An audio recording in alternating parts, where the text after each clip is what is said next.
नमस्कार विद्यार्थी मित्रांनो. आज आपण या व्हिडिओमध्ये खूप विद्यार्थ्यांचे प्रश्न होत होते, की सर ॲडमिट कार्ड कधी रिलीज होणार आहे? एक्झामिनेशनच्या डेट्स आहेत, त्या पुढे जाऊ शकतात का? त्यानंतर खूप विद्यार्थ्यांचे हेही प्रश्न होते, की सर जे काही ॲडमिट कार्ड रिलीज होणार आहे, त्याच्यामध्ये या ॲडमिट कार्डमध्ये कोणत्या गोष्टी महत्त्वाच्या आहेत, त्यासुद्धा आम्हाला या व्हिडिओमध्ये सांगा. त्यासाठी हा पूर्ण व्हिडिओ बनवत आहे.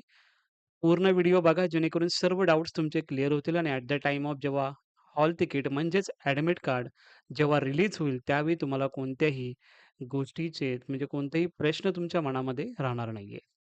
सो नॉर्मली आपण सी-ई-टीच्या वेबसाईटला आलो आहोत. सी-ई-टीच्या वेबसाईटला आल्याच्यानंतर जी इम्पोर्टंट अपडेट जी आहे रजिस्ट्रेशन रिलेटेड जर आपण बघितलं, जे काही नाव तुम्हाला चेंजेस करायचे होते, बिकॉज हे जे नाव वगैरे डी-ओ-बी, फोटोग्राफ, सिग्नेचर, जेंडर हे तुमचे प्रॉपर असतील, तर ते सर्व तुमच्या हॉल तिकीटवर म्हणजेच ॲडमिट कार्डवर हे प्रॉपरली नाव वगैरे येणार आहे.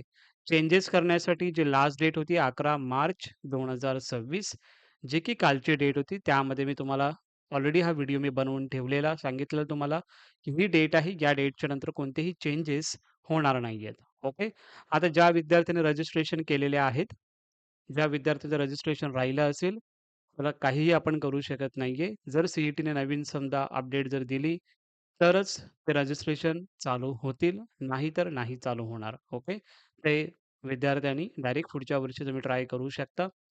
आता ज्या विद्यार्थ्यांनी रजिस्ट्रेशन प्रॉपरली केलेलं आहे, ओके. एडिटिंग फॉर्म जेव्हा विंडो ओपन झाली त्यावेळी प्रॉपरली सर्व चेक करून प्रॉपरली अपडेट केलेलं आहे. असे विद्यार्थ्यांचे हॉल तिकीट हे रिलीज होणार आहे. ती डेट कोणती आहे ते तुम्हाला आता मी यामध्ये सांगत आहे. सो याच्यामध्ये नाही तुमचा हा ॲडमिट कार्ड दिसत असतो. आता त्या अगोदर तुम्हाला मी जे एक्झामिनेशन पब्लिक नोटीस जी ऑलरेडी सी-ई-टीकडून आलेली आहे आणि यामध्ये लिहिलेलं आहे tentative schedule CET 2026 examination. So LLB 3 इयरची जी एक्झाम होणार आहे 1 एप्रिल ते 2 एप्रिलच्या दरम्यान, या डेटच्या नुसारच आपण ॲडमिट कार्ड कधी रिलीज होणार आहे त्याची डेट्स तुम्हाला मी सांगणार आहे. आणि एल-एल-बी 5 इयरची जर आपण बघितली तर 8 मे 2026. जे विद्यार्थी एल-एल-बी 5 इयरचे स्टुडंट आहेत, त्या विद्यार्थ्यांचं रजिस्ट्रेशन प्रोसेस या सर्व गोष्टी अजून चालू आहेत.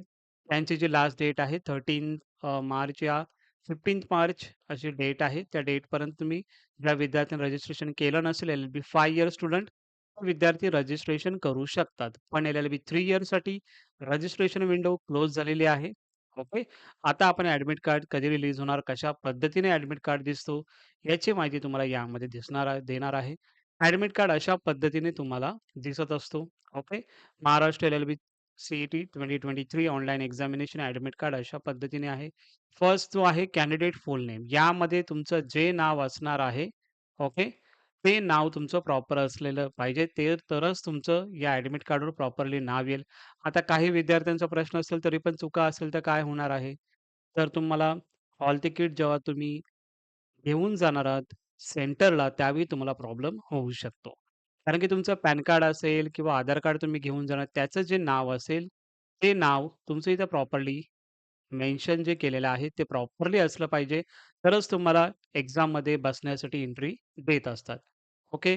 नाव जर प्रॉपर असेल किंवा मॅरिड स्टुडंट असतील, मॅरिड स्टुडंटसाठी काय आहे, तर त्यांच्याकडे गॅझेट असणं गरजेचं आहे किंवा मॅरिड सर्टिफिकेट असेल ते सुद्धा चालेल. ओके. त्यानंतर इथे तुमचा रोल नंबर दिलेला असतो. डी-ओ-बी प्रॉपर आहे की नाही ते तुम्हाला ॲडमिट कार्ड रिलीज झाल्यावर तुम्हाला चेक करायचे आहे किंवा तुम्ही आता फॉर्म जो फिलअप केलेला आहे ॲप्लिकेशन फॉर्म, त्यामध्ये तुम्हाला दिसणार आहे. आता एल-एल-बी 3 इयरची जी एक्झाम कधी होणार आहे 1 एप्रिल ते 2 एप्रिल म्हणजे ज्या डेटला तुमची एक्झाम असेल, आता समजा एखाद्या विद्यार्थ्याचं 1 एप्रिलला एक्झाम आहे. सो इथे लिहिलेलं आहे हे असेल एक्झामिनेशन डेट या पद्धतीने ही लास्ट इयर प्रिव्हियस इयरची आहे. सो याच्यामध्ये जर बघितलं 1 एप्रिल एक्झामिनेशन डेट आहे. एक्झामिनेशन टाईम, एक्झामिनेशनचा टाईम किती आहे 3:30 टू 5:30 म्हणजे दुपारची शिफ्ट आहे. रिपोर्टिंग टाईम जो तुमचा असतो हा 2 पी-एम आणि गेट क्लोजरचा टाईम असतो 3 पी-एम. खूप विद्यार्थी 3, 5, 3, 10 नंतर असे जात असतात. त्यावेळी तुम्हाला तिकडे एंट्री दिली जात नाही. त्यावेळी रिपोर्टिंग टाईम जो आहे त्या टायमिंगमध्येच तुम्हाला पोहोचणं तिकडे गरजेचं असतं. ओके. काही इन्स्ट्रक्शन वगैरे काही तिकडे दिल्या जातात. सो तुम्हाला 2:00 जो तुमचा रिपोर्टिंग टाईम आहे त्या टायमिंगलाच तुम्हाला पोहोचणं गरजेचं आहे. खूप विद्यार्थी विचारत होते, की क्वेशन पेपर इंग्लिशमध्ये असेल की मराठीमध्ये असेल. दोन्ही लँग्वेजमध्ये पेपर असणार आहे. तुम्हाला जी लँग्वेज त्यामधून एक्झाम तुम्ही देऊ शकता. नेमामध्ये कोर्स एल-एल-बी 3 इयर्स तशाच पद्धतीने एल-एल-बी 5 इयर्स इथे लिहिलं असेल. इथे तुमचा फोटो असतो आणि इथे तुमची सिग्नेचर असते. जेंडर इथे तुम्हाला मेल, फिमेल हे प्रॉपरली असतं. ॲप्लिकेशन नंबर इथे तुम्हाला दिला जातो. त्यानंतर जर आपण बघितलं व्हेन्यू. आता समजा ठाणेचा सेंटर जो होता माझा, ओके. सो ह्या सेंटर ठाण्याचा सेंटर आहे.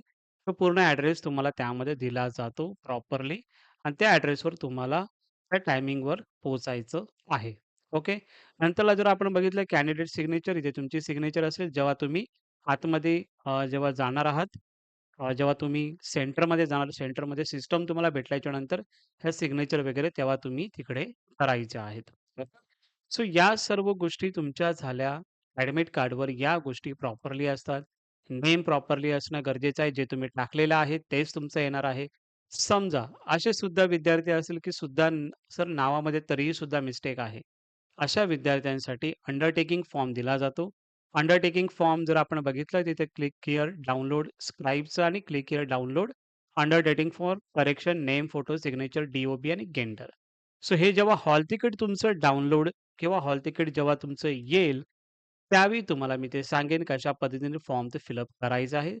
तोपर्यंत काही टेन्शन घ्यायची गरज नाही आहे. ओके.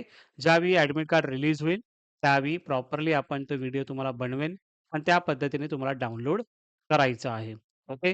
काही तरीसुद्धा मिस्टेक झाले असेल, तर अंडरटेकिंग फॉर्म फिलअप करावा लागतो. तो जर तुम्ही फिलअप केला, तर तुम्हाला एक्झाममध्ये बसण्यासाठी संधी दिली जाते. बट ती नंतरची प्रोसेस आहे. ते तुम्हाला मी सांगेनच नंतरला. अशा पद्धतीने तुमचा ॲडमिट कार्ड असतो. ओके. त्यानंतर जर आपण बघितलं एक्झामिनेशन तुम्हाला सांगितलं 1 एप्रिल ते 2 एप्रिल. आता खूप विद्यार्थ्यांचा प्रश्न आहे, की सर मग ॲडमिट कार्ड कधी रिलीज होतो? समजा 1 एप्रिलला तुमची एक्झाम आहे. तर एक्झामच्या बिफोर 10 डेज अगोदर तुमचा हॉल तिकीट हा म्हणजेच ॲडमिट कार्ड हा रिलीज होतो. ओके. सो तो रिलीज झाल्याच्या नंतर मी तुम्हाला त्याची व्हिडिओ बनवूनच सांगेन. त्यामध्ये काही प्रॉब्लेम नाही. 1 एप्रिलचं जर आपण बघितलं तर ॲट लीस्ट 27-28 ला जो तुमचा हॉल तिकीट आहे, तो रिलीज होतो किंवा त्याच्या अगोदर म्हणजे 22-23 तारखेचा जो वीक असणार आहे, त्या वीकमध्ये तुमचं ॲडमिट कार्ड हे रिलीज होणार आहे एल-एल-बी 3 इयर स्टुडंटसाठी. आय थिंक माझं असं ऑब्झर्वेशन आहे, की 1 एप्रिलची जी एक्झाम आहे, ती पुढे जाऊ शकते बिकॉज मुंबई युनिव्हर्सिटीच्या काही सेमिस्टरच्या एक्झामिनेशन आहेत. सो हा डेट्स ही पुढे जाऊ शकते. बट ऑफिशियल अपडेट अजून आलेली नाहीये. ॲज पर ऑफिशियल अपडेट 1 एप्रिलला तुमची एक्झाम आहे. त्या पद्धतीनेच तुम्हाला अभ्यास करायचा आहे. ओके. जर पुढे एक्झाम गेली, तर तुम्ही टेन्शन घेऊ नका. कारण की तुम्हाला अभ्यास करण्यासाठी त्याला चांगला वेळ तुम्हाला त्यामध्ये भेटला जातो. एल-एल-बी 5 इयरचं जर आपण बघितलं, तर त्यांची एक्झाम कधी आहे?